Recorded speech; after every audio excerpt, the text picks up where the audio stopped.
Искористувањето на сончевата енергија ќе е еден од водечките бизниси во оваа година, прогнозираат добро упатените од оваа сфера. Едноставно ова е бизнис на едината и верувам дека многу голем број на млади ќе се вклучат во овој бизнис. На секој ќе му биде пријатно да каже дека работи во соларниот бизнис отколку во некој друг сектор. Значи чист бизнис. За таа цел во тек е изготовката на законската регулатива, неопходна за брз, но правилен развој на производствената гранка во подем. Се работи доста и на лобирање и на подобрување на законската регулатива за да фирмите кои што функционираат во овој сектор можат подобро и побрзо да се развиваат, а се со цел на крај на ден Македонија да има пооптимално користење на собствениот ресурс, а тоа е сончевата енергија.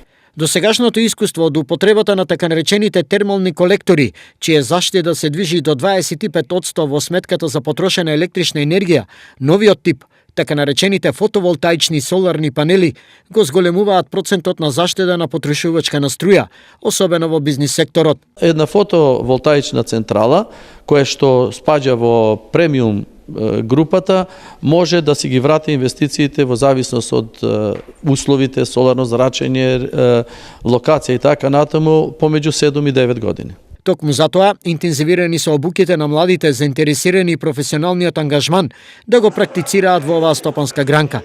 Еден од нив е и Штипски екосолар.